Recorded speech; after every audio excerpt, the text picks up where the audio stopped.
नमस्कार दोस्तों, स्वागत है मेरे इस वीडियो लेक्चर में। दोस्तों, इसके पहले की वीडियो में हमने आपको कुछ विदेशी राजवंशों के बारे में बताया था। यदि आप वो वीडियो नहीं देखे हैं तो एंशिएंट हिस्ट्री की प्लेलिस्ट में जाकर आप उस वीडियो को देख सकते हैं। आज की यह वीडियो इंपॉर्टेंट होने वाली है क्योंकि इस वीडियो में हम आपको गुप्त साम्राज्य यानी गुप्ता एम्पायर के विषय में बताएंगे, जो कि एग्जाम के पॉइंट ऑफ व्यू से इंपॉर्टेंट बनते हैं और इससे रिलेटेड क्वेश्चन आपको एग्जाम में देखने को अवश्य मिलेंगे। तो जैसे कि हमने पिछली वीडियो में आपको बताया था कि कुछ विदेशी राजवंश आते हैं और भारत में अपने साम्राज्य का विस्तार करते हैं, तो उसके बाद फिर उनका पतन होता है, फिर गुप्त साम्राज्य का उदय होता है। तो इन्हीं गुप्त साम्राज्य में कौन कौन से शासक हुए और किस प्रकार उन्होंने अपने साम्राज्य का विस्तार किया, इन सब चीज़ों के बारे में हम चर्चा करेंगे। तो चलिए स्टार्ट करते हैं। तो जैसे कि आप देख पा रहे होंगे, लिखा है यहाँ पर प्राचीन इतिहास गुप्त साम्राज्य यानी गुप्ता एम्पायर और गुप्ता पीरियड यानी कि गुप्त काल। इनके हम पीरियड की बात करें तो ये 319 एडी से लेकर 550 एडी यानी कि 319 ईस्वी से लेकर 550 ईस्वी तक इनका शासनकाल रहा है गुप्त शासकों का। तो इसे हमने कुछ इस तरह से लिखा है ताकि आपको समझ में आए। तो चलिए हम बारी बारी से देख लेते हैं कि गुप्त साम्राज्य में कौन कौन से शासक हुए और उनका नाम क्या था। तो सर्वप्रथम शासक हुए श्रीगुप्त। इन्हें गुप्त साम्राज्य का संस्थापक भी माना जाता है। दूसरे शासक हुए घटोत्कच, जो कि श्रीगुप्त के पुत्र थे। तीसरे हुए चंद्रगुप्त प्रथम, जिन्हें वास्तविक संस्थापक माना जाता है गुप्त साम्राज्य का। अभी इसकी हम चर्चा आगे करेंगे। उसके बाद हुए समुद्रगुप्त। समुद्रगुप्त जो कि बहुत ही महान शासक के रूप में जाने जाते हैं गुप्त साम्राज्य के। उसके बाद हुए चंद्रगुप्त द्वितीय। चंद्रगुप्त द्वितीय इन्होंने भी साम्राज्य का विस्तार किया। उसके बाद आते हैं कुमारगुप्त प्रथम। कुमारगुप्त प्रथम के बाद आते हैं लास्ट में स्कंदगुप्त। इनके बाद फिर ये गुप्त साम्राज्य धीरे धीरे पतन की ओर अग्रसर हुआ। तो ये कुछ प्रमुख शासक थे जिन्होंने गुप्त साम्राज्य के विस्तार में अपना योगदान दिया। तो बारी बारी से इन सभी शासकों के बारे में हम जानेंगे और इनसे रिलेटेड पॉइंट को भी जानेंगे, जो कि एग्जाम के पॉइंट ऑफ व्यू से इंपॉर्टेंट बनते हैं। तो वीडियो को लास्ट तक देखिए, स्किप मत कीजिएगा। तो चलिए हम नोट के माध्यम से कुछ देख लेते हैं। यहाँ पर लिखा है कि श्रीगुप्त और घटोत्कच गुप्त ये दोनों स्वतंत्र शासक नहीं थे। यानी कि जो प्रथम दो शासक थे श्रीगुप्त और घटोत्कच गुप्त, ये दो जो शासक थे ये स्वतंत्र शासक नहीं थे, यानी कि ये किसी के अधीन शासन करते थे। ठीक है, आप इसे ध्यान में रखिएगा। तभी इन्हें संस्थापक के रूप में ही जाना जाता है, परंतु वास्तविक संस्थापक चंद्रगुप्त प्रथम को जाना जाता है। क्यों? क्योंकि ये किसी के अधीन शासन नहीं किए थे। ठीक है, तो आप इसे ध्यान में रखिएगा। यदि आपसे एग्जाम में पूछा जाए कि गुप्त वंश का संस्थापक कौन था, तो आपको बताना है श्रीगुप्त। यदि वास्तविक संस्थापक पूछा जाए तो आपको चंद्रगुप्त प्रथम बताना है। कारण क्या था, हमने आपको बता दिया कि ये दो स्वतंत्र शासक नहीं थे, जबकि चंद्रगुप्त प्रथम एक स्वतंत्र शासक था और वास्तविक संस्थापक था। ठीक है, तो आप ध्यान में रखिएगा इसको।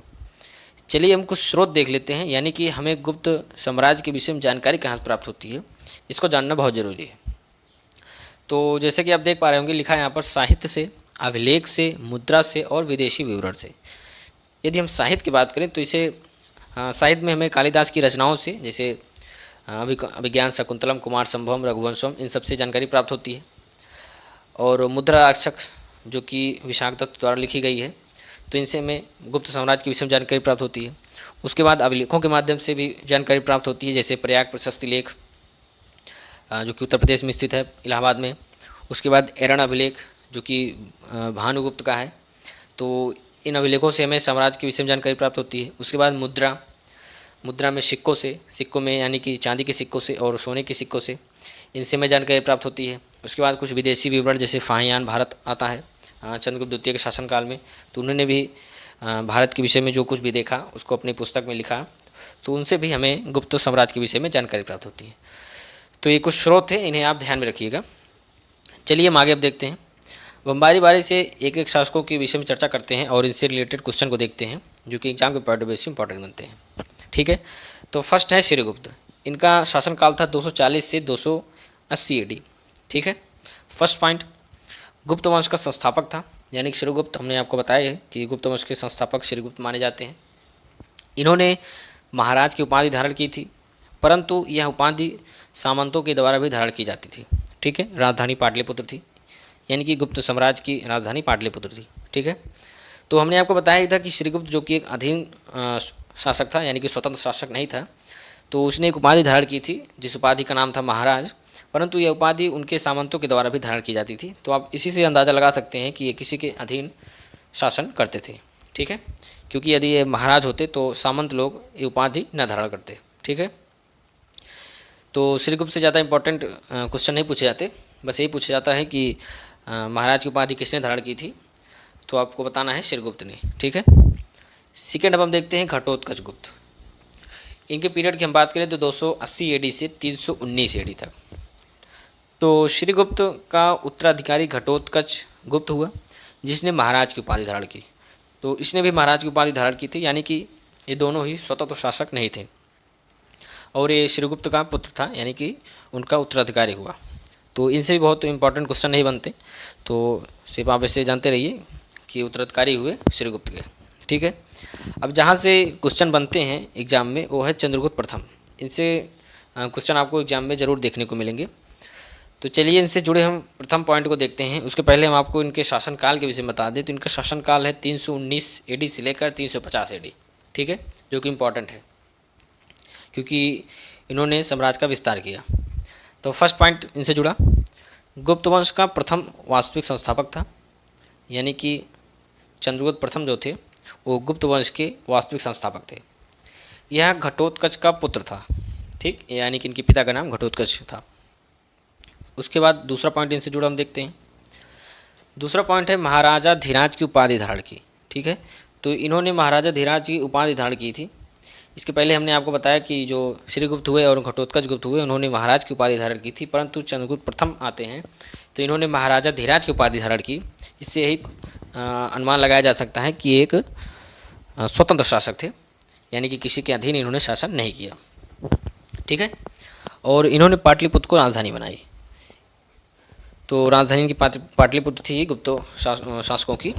तो जो वास्तव में पाटलिपुत्र की राजधानी बनाई वो चंद्रगुप्त प्रथम ने बनाई।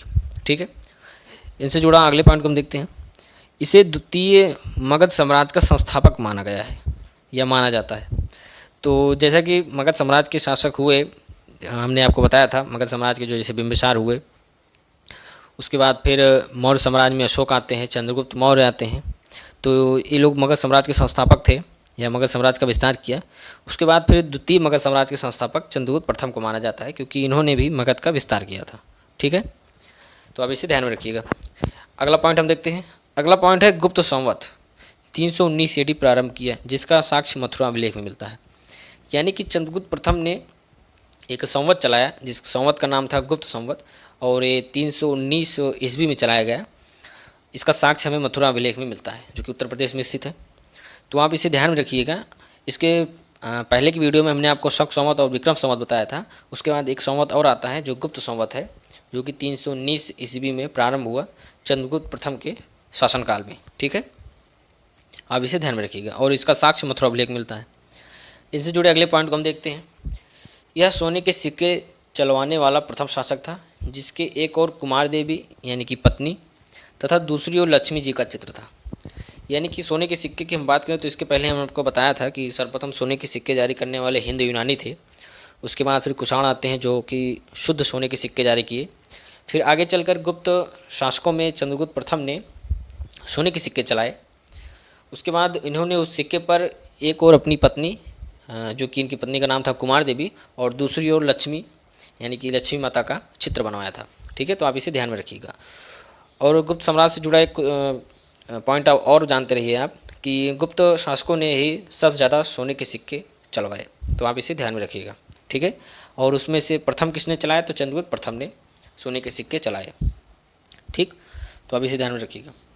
तो अगले हम देखते हैं समुद्रगुप्त को। हमने श्रीगुप्त के बारे में देखा, घटोत्कच गुप्त के बारे में देखा, उसके बाद चंद्रगुप्त प्रथम के बारे में देखा। अब हम उसके बाद समुद्रगुप्त के बारे में देखते हैं, जो कि चंद्रगुप्त प्रथम का पुत्र हुआ और उत्तराधिकारी हुआ। ठीक है, तो इनसे जुड़े क्वेश्चन काफ़ी पूछे जाते हैं एग्जाम में, तो आप इसे ध्यानपूर्वक देखिए। तो इनसे जुड़ी कुछ उपाधियाँ हम देख लेते हैं। तो फर्स्ट इनकी उपाधि है अश्वमेध पराक्रमांक और व्याघ्र पराक्रम। ठीक, तो ये कुछ उपाधियाँ धारण किए थे समुद्रगुप्त, और इनका शासनकाल था 350 से लेकर 375 एडी यानी कि ईस्वी। ठीक है, सेकंड पॉइंट इनसे जुड़ा हम देखते हैं। तो यह गुप्त वंश का महान योद्धा तथा कुशल शासक था। तो किस आधार पर हम इन्हें महायोद्धा या कुशल शासक कह सकते हैं, उसकी चर्चा हम नीचे भी करने वाले हैं। तो चलिए हम देखते हैं कि किस आधार पर हम इनको कह सकते हैं ऐसा। तो तीसरा पॉइंट में हमने मेंशन किया है, तीसरे पॉइंट में, कि इन्हें यानी कि अशोक को समुद्रगुप्त को अशोक के विपरीत माना जाता है। यानी कि गुप्त साम्राज्य के जो शासक हुए समुद्रगुप्त, इन्हें अशोक के बिल्कुल विपरीत माना जाता है। ऐसा क्यों? तो देखते हैं हम आगे आगे। अर्थात यह हिंसा व जीत में विश्वास रखता था। समुद्रगुप्त ने अपने जीवन काल में 12 शासकों को हराया था। ठीक है, यानी कि अशोक जिसकी चर्चा हम कर चुके हैं, तो आप जानते हैं कि अशोक जो कि अनाक्रमण नीति और शांति में विश्वास रखता था, वहीं समुद्रगुप्त की हम बात करें तो ये हिंसा और जीत में विश्वास रखता था। तो आप देख सकते हैं कि जस्ट अपोजिट है अशोक के। ठीक, तो समुद्रगुप्त ने अपने जीवन काल में 12 शासकों को हराया था, जिसमें आर्यावर्त के भी इन्होंने आर्यावर्त के 9 शासकों को भी हराया था या 9 राज्यों को जीता था। उसके साथ साथ दक्षिणापथ यानी कि दक्षिण में भी इन्होंने 12 शासकों को हराया था। तो इन्होंने अपने जीवन काल में काफ़ी युद्ध किए और विजय प्राप्त किए और उसके साथ साथ अपने साम्राज्य का विस्तार किया। ठीक, तो यही सब कारण बनते हैं जो इन्हें महान योद्धा और कुशल शासक कहा जाता है। इसे फ्रांस का नेपोलियन कहा गया है, यानी कि इन्हें फ्रांस का नेपोलियन भी कहा जाता है। तो आप इसे ध्यान में रखिएगा, पूछा जा सकता है एग्जाम में कि फ्रांस का नेपोलियन किसे कहा जाता है, तो समुद्रगुप्त को। ठीक है, नेक्स्ट पॉइंट हम देखते हैं। इनकी विजयों का वर्णन कवि हरिसेन ने प्रयाग प्रशस्ति में किया है, जो अशोक के अभिलेखीय स्तंभ पर ही लिखा गया है। यानी कि जो इन्होंने विजय प्राप्त किए, उन विजयों का वर्णन इनके दरबारी कवि थे हरिसेन, उन्होंने इसका वर्णन एक प्रयाग प्रशस्ति में किया है, जो कि अशोक के अभिलेख पर खुदवाया गया है। ठीक है, तो आप इसे ध्यान में रखिएगा कि इनकी विजय का वर्णन कहाँ मिलता है, विजयों का वर्णन कहाँ मिलता है, तो प्रयाग प्रशस्ति में मिलता है, जो कि अशोक के अभिलेखीय स्तंभ पर खुदवाया गया है। किसके द्वारा? कवि हरिसेन द्वारा। तो आप इसे ध्यान में रखिएगा। ठीक है, तो समुद्रगुप्त से जुड़े पॉइंट हमने कवर कर लिए। अब हम देखते हैं चंद्रगुप्त द्वितीय से जुड़ा पॉइंट। इनके शासनकाल की हम बात करें तो इनका शासनकाल 375 से 415 AD चलता है। तो चलिए इनसे जुड़े पहले पॉइंट को हम देखते हैं। फर्स्ट पॉइंट लिखा गया यहाँ पर कि चंद्रगुप्त द्वितीय के शासनकाल में गुप्त साम्राज्य अपने चरमोत्कर्ष पर था, अर्थात यह काल स्वर्णयुग कहा जाता था। यानी कि जैसा कि आप किताबों में देखते ही होंगे या सुने ही होंगे कि गुप्त साम्राज्य को स्वर्णयुग कहा जाता है, तो इसका कारण यही है कि समुद्रगुप्त जैसे महाशासक हुए, उसके बाद चंद्रगुप्त प्रथम जैसे महाशासक हुए, जिन्होंने साम्राज्य का विस्तार किया और कई ऐसे राज्यों को जीता या शासकों को हराया, जिनसे उनका साम्राज्य काफ़ी व्यापक हो सका। तो उसके बाद चंद्रगुप्त द्वितीय का शासनकाल आते आते गुप्त साम्राज्य बहुत ही अपने चरमोत्कर्ष पर पहुंच चुका था। तो यही कारण था इसे स्वर्णयुग कहा जाता था। ठीक है, सेकंड पॉइंट हम देखते हैं। इसने ही सर्वप्रथम चांदी के सिक्के जारी किए। तो चांदी का सिक्का जारी करने वाला शासक कौन था? चंद्रगुप्त द्वितीय था। ठीक है, और सोने के सिक्के के बारे में हमने आपको बताया है कि चंद्रगुप्त प्रथम था।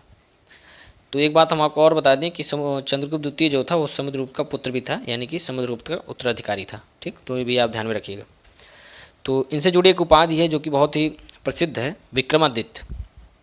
तो ये उपाधि आप शायद इसके पहले की वीडियो में आप पढ़ चुके होंगे, जिसमें एक शकों को हराने वाला उज्जैन शासक था जिसने विक्रमादित्य की उपाधि धारण की थी। तो उसके बाद यह उपाधि काफ़ी प्रचलन में आई और आगे चलकर गुप्त शासकों में चंद्रगुप्त द्वितीय हुए, जिन्होंने इस उपाधि को धारण किया। और कारण यही था कि इन्होंने भी शकों को पराजित किया था या शकों को हराया था, उसी के उपलक्ष्य में इन्होंने विक्रमादित्य की उपाधि धारण की थी। ठीक है, तो आप इसे ध्यान में रखिएगा। पूछा जा सकता है आपसे एग्जाम में कि गुप्त शासकों में किस गुप्त शासक ने विक्रमादित्य की उपाधि धारण की थी, तो आपको बताना है चंद्रगुप्त द्वितीय ने। ठीक है, तो इन्होंने दूसरी राजधानी उज्जैन को भी बनाई। इसके पहले हमने पाटलिपुत्र देखा, तो इनके शासनकाल में एक और राजधानी बनी जिसका नाम था उज्जैन, जो कि मध्य प्रदेश पड़ती है। ठीक है, तो आप इसे ध्यान में रखिएगा। नेक्स्ट पॉइंट हम देखते हैं इनसे जुड़ा। नेक्स्ट पॉइंट है कि चंद्रगुप्त द्वितीय के दरबार में 9 रत्न रहते थे। तो पूछा जा सकता है आपसे एग्जाम में कि किसके दरबार में 9 रत्न रहते थे, तो चंद्रगुप्त द्वितीय के दरबार में 9 रत्न रहते थे, जिनमें कालिदास, धन्वंतरी, वराहमिहिर, आर्यभट्ट जैसे प्रमुख कवि और वैज्ञानिक थे। ठीक है, इसने विजय और वैवाहिक संबंधों द्वारा साम्राज्य विस्तार किया। तो वैवाहिक संबंध जिसकी चर्चा हम मगध साम्राज्य में बिंबिसार से रिलेटेड किए ही थे कि बिंबिसार ने भी अपने साम्राज्य का विस्तार करने के लिए वैवाहिक संबंधों को स्थापित किया। तो उसी के अनुसार चंद्रगुप्त द्वितीय ने भी वैवाहिक संबंधों के द्वारा और युद्ध के द्वारा अपने साम्राज्य का विस्तार किया। तो आप इसे ध्यान में रखिएगा। ठीक है, नेक्स्ट पॉइंट हम देखते हैं। इसी के शासनकाल में चीनी यात्री फाहियान आया था। दोस्तों बहुत इंपॉर्टेंट है, अक्सर एग्जाम में पूछा जाता है कि इसके शासनकाल में चीनी यात्री फाहियान भारत आया था। तो चंद्रगुप्त द्वितीय के शासनकाल में चीनी यात्री फाहियान आया था। आपको प्रथम नहीं लगाना है, आपको द्वितीय लगाना है, ठीक है, वो भी गुप्त साम्राज्य में। तो आप इसे ध्यान में रखिएगा, इसलिए हमने अंडरलाइन किया है इसको। आगे हम देखते हैं। नेक्स्ट पॉइंट है कि दिल्ली में स्थित मेहरौली लौह स्तंभ में चंद्र नामक शासक की विजयों का वर्णन है। जैसा कि आपको पता ही होगा, या नहीं पता तो हम आपको बताते हैं कि दिल्ली में एक लौह स्तंभ स्थित है या आयरन पिलर स्थित है मेहरौली में, जो कि कुतुब मीनार के जस्ट पास ही है।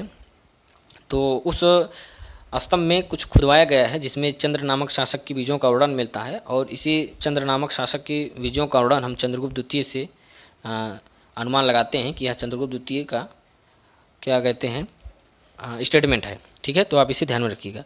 तो इससे जुड़ा एक पॉइंट और है कि लगभग 1600 साल बीत चुका है, परंतु अभी तक उस लौह स्तंभ में जंग नहीं लगा है। तो आप अनुमान लगा सकते हैं कि उस समय इनकी टेक्नोलॉजी या इनकी तकनीकी किस तरह की रही होगी, जो अभी तक उस लोहे में जंग नहीं लगा है। तो आप इसे ध्यान में रखिएगा। नाम था मेहरौली का लौह स्तंभ, ठीक है, जो कि दिल्ली में स्थित है। तो इस प्रकार हमने चंद्रगुप्त द्वितीय को कवर किया। अब नेक्स्ट हम शासक को देखते हैं, कुमारगुप्त प्रथम। इनका शासनकाल हुआ 415 से लेकर 455 AD, ठीक है। इन्हें गोविंद गुप्त भी कहा जाता है। तो आप ध्यान में रखिएगा, किसी किसी बुक में आपको गोविंद गुप्त भी लिखा मिलेगा, तो परेशान होने की आपको आवश्यकता नहीं है। गोविंद गुप्त तो मतलब ही है कुमारगुप्त प्रथम। तो पहला पॉइंट इससे जुड़ा हम देखते हैं। कुमारगुप्त प्रथम के शासनकाल में नालंदा विश्वविद्यालय की स्थापना की गई। तो इनसे जुड़ा एक दो पॉइंट इंपॉर्टेंट बनता है। तो पहला पॉइंट हमने आपको बता ही दिया कि इन्हीं के शासनकाल में नालंदा विश्वविद्यालय, जो कि एक मठ था जो बौद्ध भिक्षुओं के लिए बनवाया गया था, आगे चलकर वह विश्वविद्यालय में तब्दील हो जाता है। तो उसका नाम है नालंदा विश्वविद्यालय। इन्हीं के शासनकाल में बनवाया गया था। तो एग्जाम में आपसे पूछा जा सकता है कि नालंदा विश्वविद्यालय की स्थापना किसके शासनकाल में हुई? तो कुमारगुप्त प्रथम के शासनकाल में हुई, ठीक है। और वर्तमान में बिहार में स्थित है, आप ये भी जानते रहिए, ठीक। नेक्स्ट हम देखते हैं। नेक्स्ट है स्कंदगुप्त, जो कि गुप्त साम्राज्यों में अंतिम शासक माने जाते हैं। इसके बाद भी कुछ हुए, लेकिन उनका इतना महत्व नहीं था साम्राज्य विस्तार में। तो स्कंदगुप्त को हम देखते हैं। इनका शासनकाल 455 से लेकर 467 AD तक था, ठीक। तो इनसे जुड़ी कुछ उपाधि हम देख लेते हैं। तो इनसे जुड़ी कुछ उपाधियाँ हैं, जैसे कि क्रमादित्य सिक्कों पर मिलता है, विक्रमादित्य अभिलेखों पर मिलता है, और शक्रादित्य काहुम अभिलेख एक स्तंभ है, वहाँ पर इनकी उपाधि का वर्णन किया गया है। तो आप इसे ध्यान में रखिएगा। इनकी उपाधियाँ थी क्रमादित्य, विक्रमादित्य और शक्रादित्य। तो ये कुछ अलग अलग स्थानों से इनकी उपाधियाँ मिलती हैं, ठीक। दूसरे पॉइंट को हम देखते हैं। दूसरा पॉइंट है, यह गुप्त वंश का आखिरी प्रतापी शासक था, यानी कि जिन्होंने गुप्त साम्राज्य को आगे बढ़ाया या उसका विस्तार किया, उनमें से एक स्कंदगुप्त आखिरी शासक माने जाते हैं। तो आप इसे ध्यान में रखिएगा। इन्हीं के शासनकाल में हुड़ों का आक्रमण हुआ, ठीक, जिनसे आगे चलकर बौद्ध साम्राज्य पतन की ओर अग्रसर होता है। तो पूछा जा सकता है कि आपसे हुड़ों का आक्रमण किनके शासनकाल में हुआ? तो स्कंदगुप्त के शासनकाल में हुड़ों का आक्रमण हुआ, जो कि मध्य एशिया से आए थे, जनजाति थे, ठीक है। लास्ट पॉइंट हम देखते हैं। सुदर्शन झील का जीर्णोद्धार करवाया। तो स्कंदगुप्त ने सुदर्शन झील का जीर्णोद्धार कराया। इसके पहले हमने आपको इस झील की चर्चा दो जगह की है। पहला तो मौर्य साम्राज्य में ही किया था, अशोक के शासनकाल में, जो कि मौर्य द्वारा यह निर्माण करवाई गई थी सिंचाई के लिए। उसके बाद हमने आपको रुद्रदामन के शासनकाल में आपको सुदर्शन झील की चर्चा की थी, जिसमें रुद्रदामन इसका जीर्णोद्धार करते हैं, जो कि एक शख्स शासक थे। उसके बाद आगे चलकर गुप्त साम्राज्य में भी सुदर्शन झील का जीर्णोद्धार करवाया गया था, किसके द्वारा? स्कंदगुप्त के द्वारा। तो आप इसे ध्यान रखिएगा, एग्जाम के पॉइंट ऑफ व्यू से इंपॉर्टेंट बनता है पॉइंट, ठीक। तो चलिए हम गुप्त साम्राज्य यानी गुप्ता एम्पायर से कुछ रिलेटेड फैक्ट देख लेते हैं, जो कि एग्जाम के पॉइंट ऑफ व्यू से इंपॉर्टेंट बनते हैं। जैसा कि आपसे पूछा जाए कि अंतिम गुप्त शासक कौन था, तो आपको बताना है भानुगुप्त, ठीक है। भानुगुप्त जो कि अंतिम गुप्त शासक था गुप्त साम्राज्य का। सेकंड पॉइंट हम देखते हैं, गुप्त शासक वैष्णव धर्म के अनुयायी थे, यानी कि ये वैष्णव धर्म के अनुयायी माने जाते हैं। दोस्तों एक बात मैं बताना आपको भूल ही गया कि इन्हें कुषाणों का सामंत भी कहा जाता था, और कोई कोई विद्वान तो इनको वैश्य जाति का बताते हैं। तो इनमें कुछ मतभेद है, लेकिन ज़्यादातर विद्वान यही कहते हैं कि ये वैश्य थे। तो आप इसे भी ध्यान में रखिएगा कि गुप्त शासक जो थे वैश्य थे, और उसके साथ साथ कुछ इनको कहा जाता है कि कुषाणों के सामंत भी थे, जो कि कुषाणों के पतन के बाद इन्होंने साम्राज्य विस्तार किया और गुप्त साम्राज्य की स्थापना की, ठीक है। आप इसे भी ध्यान में रखिएगा।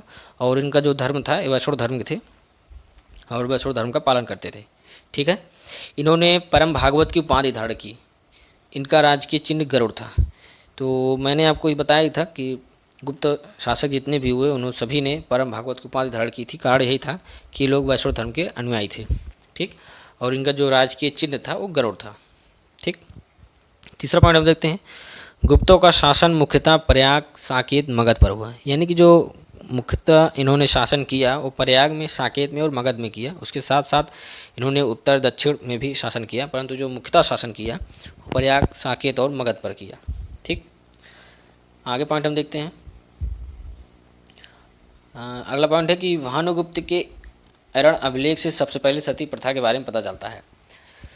तो ये जो अभिलेख था, ये भानुगुप्त जो कि अंतिम शासक माने जाते हैं गुप्त साम्राज्य के, उन्होंने एक अभिलेख खुदवाया था जिसका नाम था अरण अभिलेख।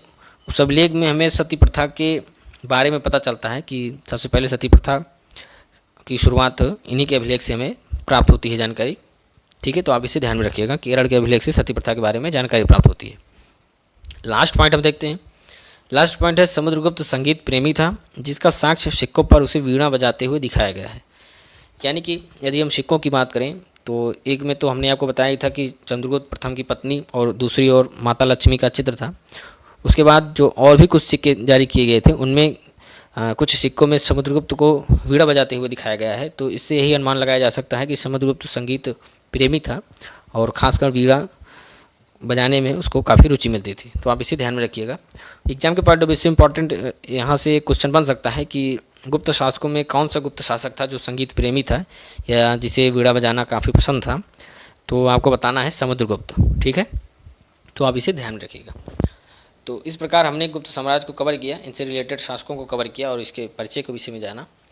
अब नेक्स्ट वीडियो में हम आपको इसके प्रशासन की विधि बताएंगे और उससे रिलेटेड कुछ उनकी कला, साहित्य और कुछ प्रौद्योगिकी चीज़ें, तकनीकी चीज़ें के बारे में बताएंगे। तो मिलते हैं नेक्स्ट वीडियो में, तब तक के लिए नमस्कार।